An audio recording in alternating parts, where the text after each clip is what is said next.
जितने भी कंपाउंड दिए हैं सबकी हमने लैटिस एनर्जी का चेंज निकाला, हाइड्रेशन का भी चेंज निकाला, और हमने ये पाया कि इस केस में लैटिस एनर्जी में चेंज ज्यादा है, लैटिस एनर्जी में डिक्रीज ज्यादा है कंपेयर टू हाइड्रेशन। इसका मतलब इस केस में लैटिस एनर्जी डोमिनेंट फैक्टर है। केवल हम इसकी बात नहीं कर रहे हैं, हमने alkali metal fluoride, alkali metal के हाइड्रोक्साइड, एल्कली मेटल के कार्बोनेट और अर्थ मेटल के फ्लोराइड, अर्थ मेटल के हाइड्रोक्साइड सभी में हमने चेक किया और यही पाया कि हर केस में डाउन द ग्रुप आने पर लैटिस एनर्जी का डिक्रीज ज्यादा है कंपेयर टू हाइड्रेशन। मतलब इन सभी केस में lattice energy is a dominant factor. और उसके बाद अर्थ मेटल सल्फेट जब चेक किया तो अर्थ मेटल सल्फेट, अर्थ मेटल कार्बोनेट का केस हमने जब चेक किया तो उसमें क्या पाया कि डाउन द ग्रुप आने पर हाइड्रेशन का चेंज ज्यादा है कंपेयर टू लैटिस। इसका मतलब अर्थ मेटल सल्फेट का सॉल्ट हो चाहे अर्थ मेटल कार्बोनेट का सॉल्ट हो, वहां डोमिनेंट फैक्टर हो जाएगा हाइड्रेशन एनर्जी। और जितनी बातें हम रिसर्च करके खोज के लाए हैं तो उसको नोट कर लो और सीधे क्वेश्चन जैसा अल्फाटिक मारते जाओ। बोलो, नोट करो। देखो, as we go down the group, as we go down the group, size increases, size increases, both lattice energy and hydration energy decreases. As we go down the group, size increases, both lattice energy and hydration energy decreases. Both lattice energy and hydration energy decreases. If decrease in lattice energy more than hydration energy, if decrease in lattice energy, lattice को LE कर दो ना, पूरा मत लिखा करो। हाँ, decrease in lattice energy LE more than HE, then LE is the dominant factor. LE lattice energy dominant factor। तो लैटिस एनर्जी क्या हो गया? Dominant factor. अच्छा, इसका उल्टा भी लिखवाए कि हाइड्रेशन एनर्जी का डिक्रीज ज्यादा लैटिस एनर्जी से तो हाइड्रेशन एनर्जी डोमिनेंट फैक्टर हो जाएगा। लिख लो इसको। If HE, if decrease in HE, if decrease in HE, decrease in hydration energy more than lattice energy, more than LE, तब then hydration energy HE is dominant factor. HE hydration energy क्या होगा? Dominant factor. ठीक है, जिसमें change ज्यादा, decrease ज्यादा, वो factor क्या होगा? डोमिनेट कर जाएगा। ठीक है। अच्छा, ये तो हमने कंसेप्ट सुना है। अब इस कंसेप्ट को जो अप्लाई किया, बुक्स हमने डाटा चेक किया तो क्या रिजल्ट मिला हमको, क्या कंक्लूजन मिला? देखो कंक्लूजन, इन सारी बातों का कंक्लूजन क्या मिला आपको? देखो, इन case of alkali metal, in case of alkali metal fluoride salt, hydroxide salt, carbonate salt, in case of alkali metal fluoride salt, hydroxide salt, carbonate salt, lattice energy is a dominant.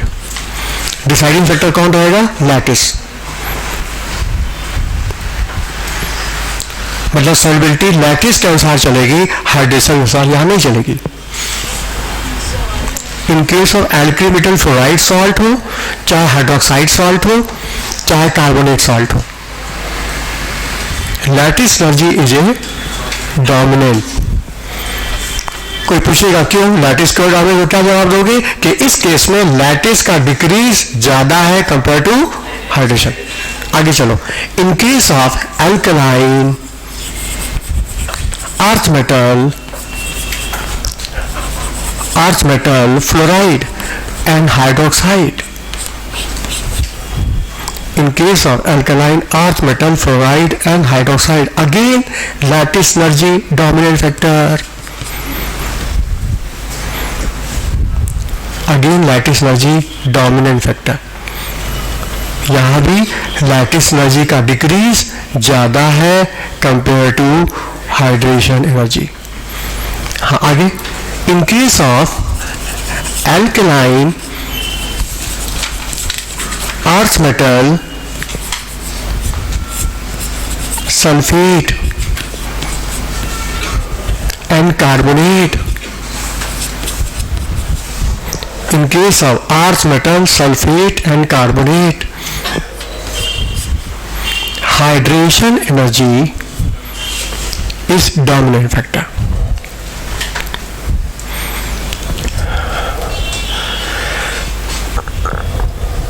Hydration energy is a dominant factor.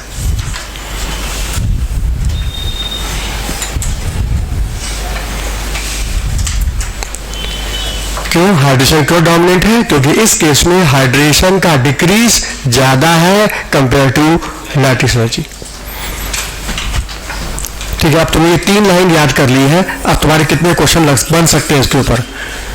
ठीक है, कितने question बन सकते हैं? Alkali metal का fluoride hydroxide 3 question यहाँ, 3 2 5 6 7 question का जवाब तुमको मिल जाएगा. अब जैसे मतलब यही क्वेश्चन आ गया सॉल्बिलिटी, बताओ सही आंसर क्या है इसका? तो फ्लोराइड है ना, और फ्लोराइड में डोमिनेंट कौन है? तो हमें डिसाइड लैटिस के अनुसार करना, हाइड्रेशन के अनुसार नहीं. और कंसेप्ट क्या बोलता है? इसका साइज छोटा, उसकी लैटिस एनर्जी ज्यादा, सॉल्बिलिटी कम. तो ये कम सॉल्युबल है और सबसे ज्यादा सॉल्युबल है ये नीचे है ना. ये आंसर सही है.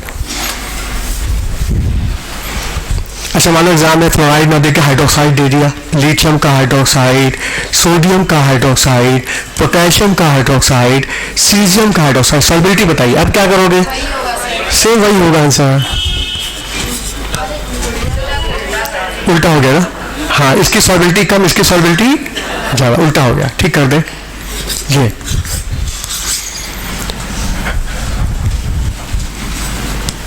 अच्छा मान लो आर्स मीटर का दे दिया, मैग्नीशियम का हाइड्रोक्साइड, कैल्शियम का हाइड्रोक्साइड, स्ट्रॉन्शियम का हाइड्रोक्साइड, बेरियम का हाइड्रोक्साइड. अपनी सॉल्बिलिटी बताओ. तो बताओ ये भी वही केस है. 8 मीटर हाइड्रोक्साइड में लैटिस डोमिनेंट है. हाँ तो बताओ इसमें mg का साइज छोटा, लैटिस एनर्जी ज्यादा, सॉल्बिलिटी कम.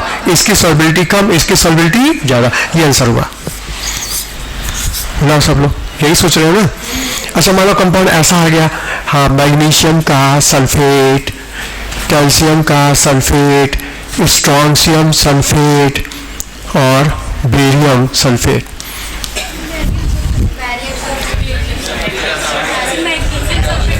ठीक है, सल्फेट के केस में क्या पता है?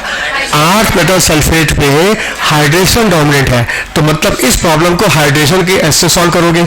हाँ बताओ इसका साइज सबसे छोटा, और जिसका साइज छोटा होगा उसकी हाइड्रेशन एनर्जी, सॉल्बिलिटी आंसर हो जाएगा. यह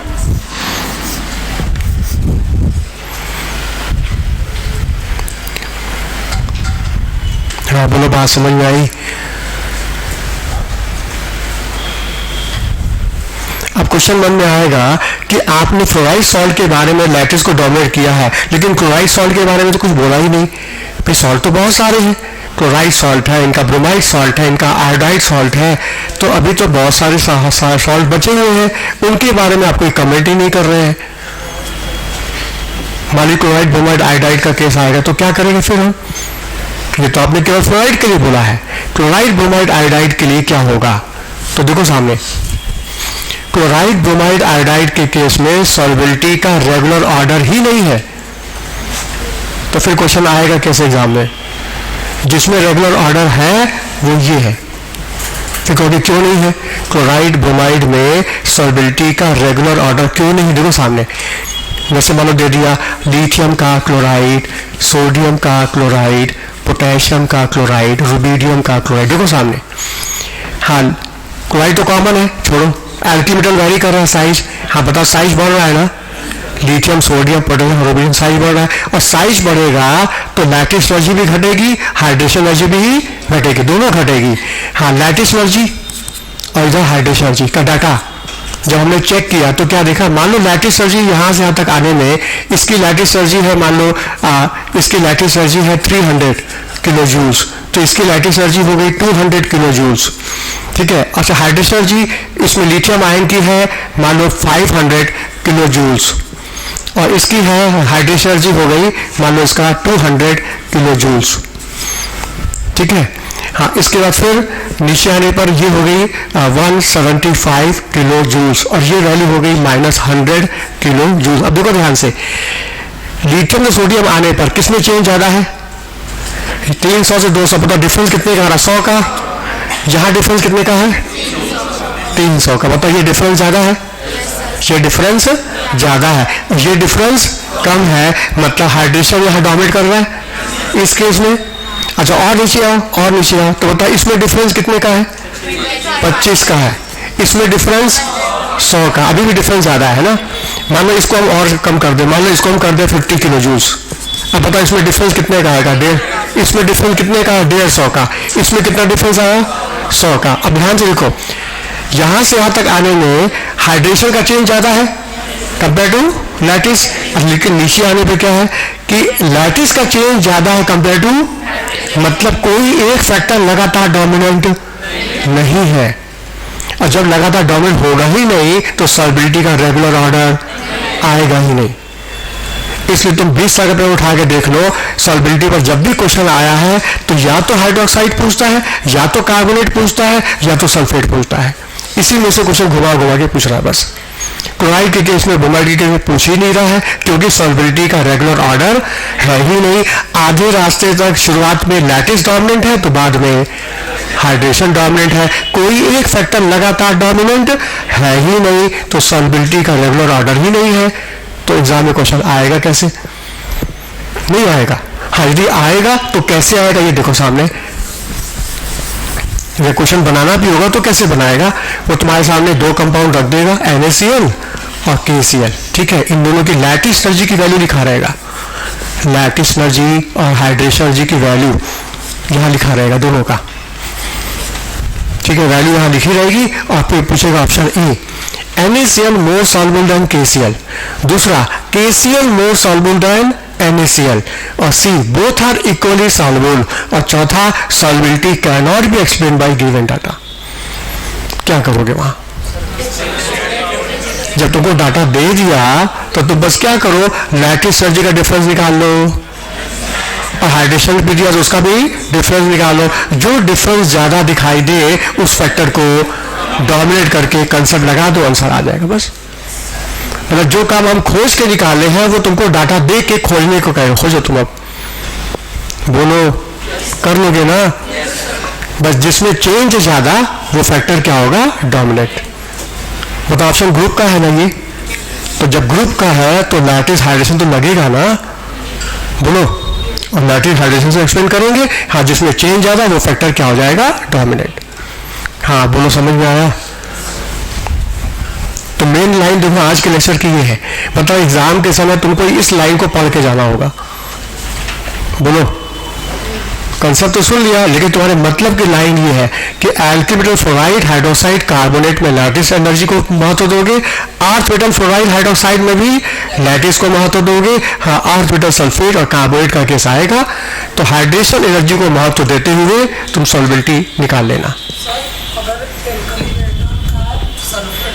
उसमें भी यही हाल है, उसमें भी यही हाल है कि सब कोई फैक्टर डोमिनेंट है ही नहीं, समझ आया। हाँ जिसमें कोई एक फैक्टर डोमिनेंट हो लगातार तो सॉल्युबिलिटी का रेगुलर ऑर्डर आ जाएगा, और वो रेगुलर ऑर्डर यहाँ है बस। Chloride bromide iodide sulphate alkali metal में सॉल्युबिलिटी का रेगुलर ऑर्डर नहीं है, तो क्वेश्चन पूछेगा कैसे एग्जामिनर, पूछ के वो खुद ही फंस जाएगा। आया समझ में, तो जो आ सकता है वो हमने लिख दिया, इसी को याद करके अब काम आगे बढ़ाओ, और वो समझ में आएगी नहीं।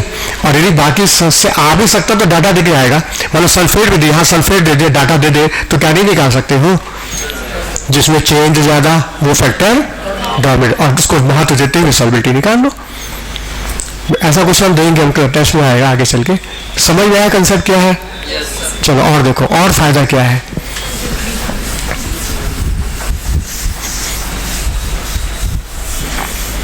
अच्छा, हाइड्रेशन एनर्जी का और फायदा हमको क्या है? सॉल्बिलिटी तो हम खोज ही रहे हैं, इससे हमको और भी फायदा है कि याद करो हमने एक दिन क्लास में बोला था कि यदि किसी मालिक्यूल्स में दो एटम के बीच, किसी मालिक्यूल में दो एटम के बीच इलेक्ट्रोनेगेटिव का डिफरेंस यदि 1.7 आता है, 1.7 आता है, तो उसमें 50% आयनिक होगा, 50% कोवलेंट होगा। और यदि 1.7 से ज्यादा हुआ आयनिक, 1.7 से कम हुआ, हाँ, लेकिन जब 1.7 आ रहा है तो उसमें 50% आयनिक भी है, 50%, तो ऐसे केस उस मॉलिक्यूल को हम क्या बोले, आयनिक बोले कि कोवलेंट बोले? ये डिपेंड करता है मॉलिक्यूल की अवस्था क्या है, वो मॉलिक्यूल किस अवस्था में, गैसियस स्टेट में है कि वो पानी के अंदर है कि सॉलिड स्टेट में है। मीडियम बदलने से भी बॉन्डिंग का नेचर बदल जाता है, ठीक है। तो जैसे मान लो कोई मॉलिक्यूल गैसियस स्टेट में, एनहाइड्रस, एनहाइड्रस मतलब पानी के बाहर, एनहाइड्रस AlCl3, ये कंपाउंड पानी के बाहर है तो कोवलेंट है, कोवलेंट है। अब इस कंपाउंड को हम पानी में डाल दें तो बताइए इसका नेचर क्या होगा? क्या ये कोवलेंट ही रहेगा या आयनिक हो जाएगा? क्वेश्चन ये है, यदि कंपाउंड पानी के बाहर है तब तो कोवलेंट है, लेकिन पानी में जाने के बाद ये कोवलेंट ही रहेगा या आयनिक हो जाएगा? इसका कंसेप्ट क्या, देखो सामने। मान लो ये आयनिक होता है तो निश्चित आयनों में टूटेगा। पहले देखा जाए इसको सॉल्व करने का कंसेप्ट क्या है, ठीक है, उस कंसेप्ट पे क्वेश्चन कैसे आता है फिर ये देखा जाएगा। तो कंसेप्ट क्या, देखो सामने। पहले जब भी कंपाउंड पानी में जाके मान लो आयनिक होता है तो निश्चित आयनों में टूटेगा, और टूट के क्या देगा? एल्युमिनियम +3 आयन देगा और क्लोराइड आयन देगा। बोलो देगा कि नहीं? अच्छा, आखिर इसमें हुआ क्या बताइए? 0 से +3 में आ रहा है, इसका मतलब इसमें से 3 इलेक्ट्रॉन का लॉस हो रहा है। बोलो क्लियर? और यहां क्लोरीन 0 से +-1 में आ रहा है, मतलब ये इलेक्ट्रॉन गेन कर रहा है, और जब लॉस कर रहा है तो ये हो गया आयोनाइजेशन एनर्जी फैक्टर हो गया, और जब ये गेन कर रहा है तो यहां इलेक्ट्रॉन एफिनिटी कंसेप्ट लगेगा। चलो, अब उसके बाद जब ये आयनों में टूटेगा तो कहां टूटा? हवा में कि पानी में टूटा?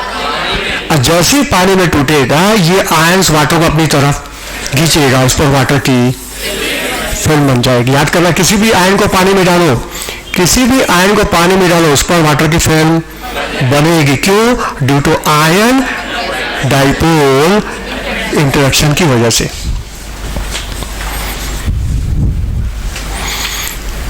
और जब इस पर वाटर की फिल्म बन जाएगी तो इस प्रोसेस को क्या बोलेंगे? हाइड्रेशन, वाटर का एडिशन। और इस प्रोसेस के दौरान भी हीट का चेंज होगा, क्योंकि यहां बॉन्ड बन रहा है तो एनर्जी रिलीज होगी, जिसको कहेंगे हाइड्रेशन एनर्जी, जिसका डेल्टा एच क्या होगा? नेगेटिव होगा। अच्छा बताओ, इस प्रोसेस का डेल्टा एच क्या होगा? ये 0 से +3 में आ रहा है, ये इलेक्ट्रॉन लॉस कर रहा है, इस प्रोसेस में एनर्जी एब्जॉर्ब होगी या रिलीज होगी? बोलो,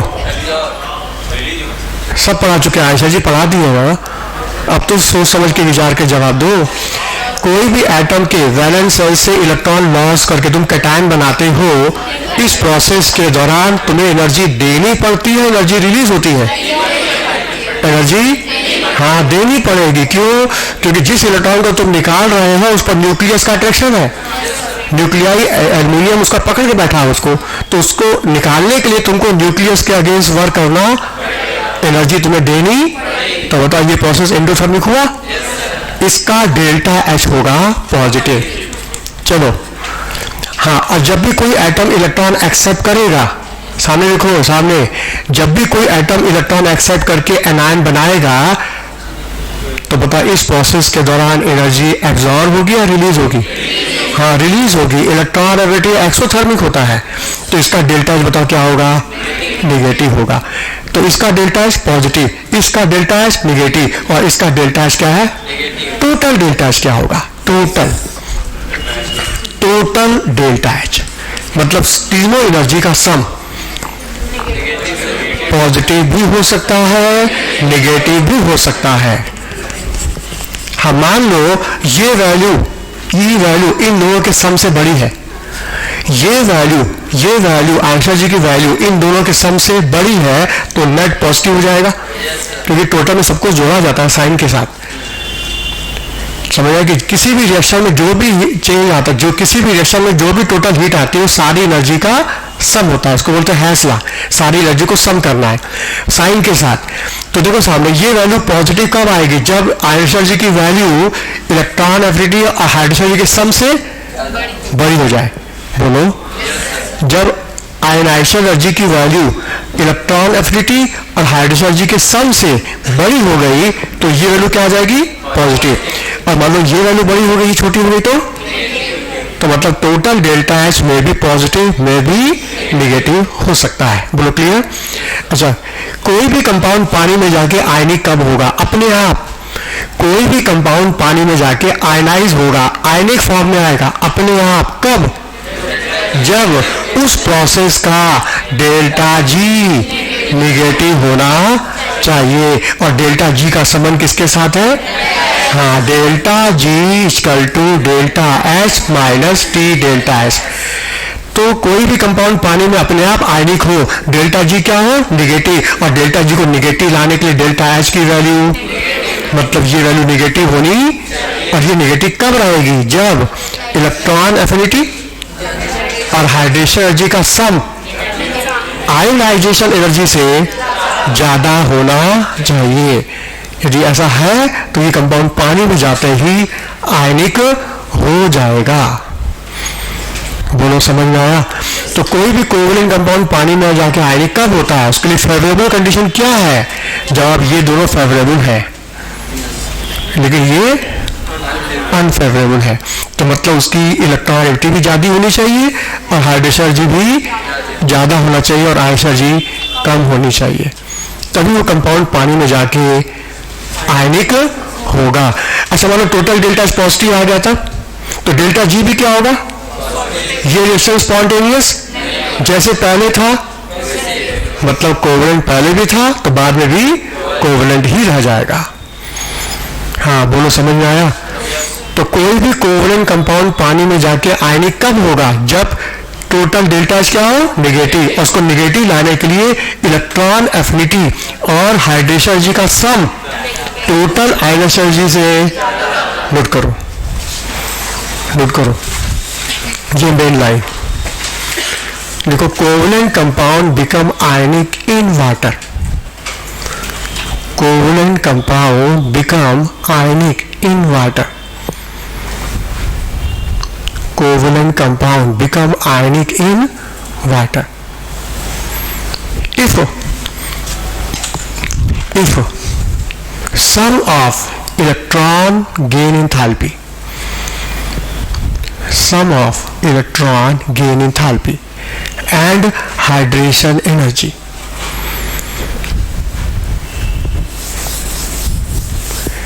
sum of electron gain enthalpy and hydration energy more than total ionization energy, more than total ionization energy।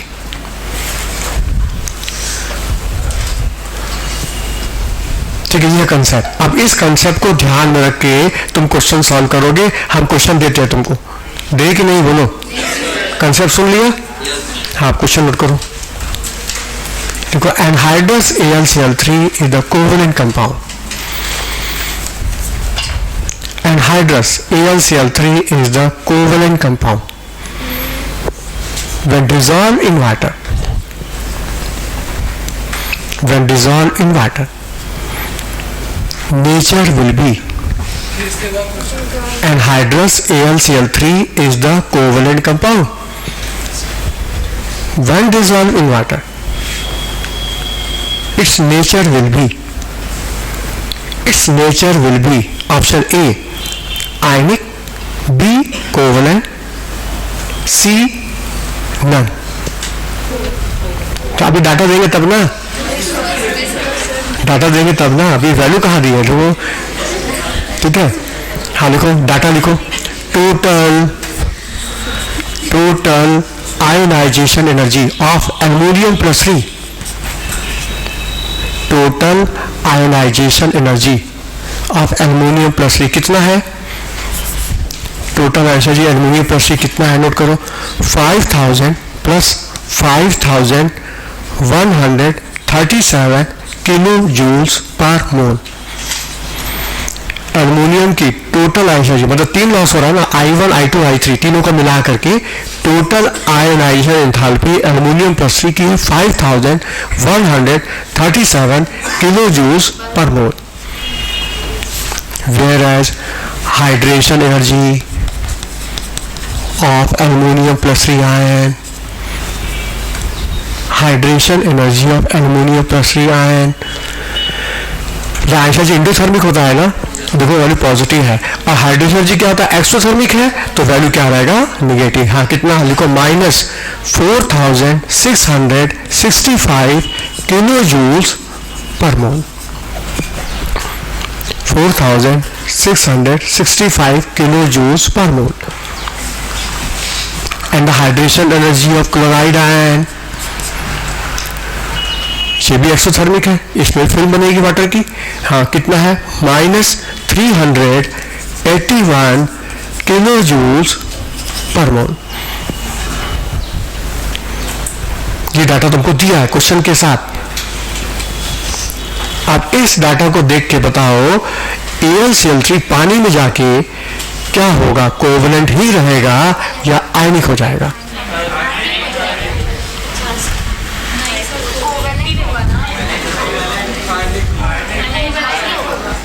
सोच लो, सोच के फाइनल करके बताओ।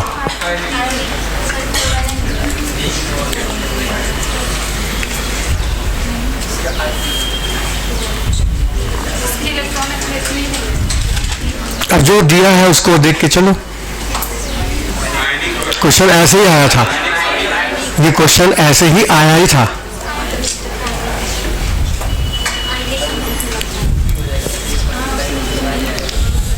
सोच लिया, क्या फाइनल किया, आयनिक। सबका आंसर एक ही है कि कोई कोवेलेंट भी है।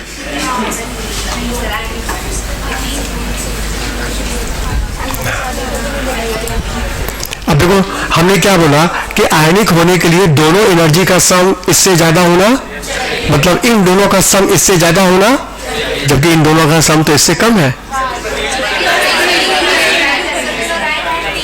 हाँ जवाब कि हमको कितने क्लोराइड आयन मिल रहे हैं, जबकि दिया पर मोल का, और हमको 3 मोल का निकालने के लिए इसको 3 से, हाँ अब फिर इसके बाद 2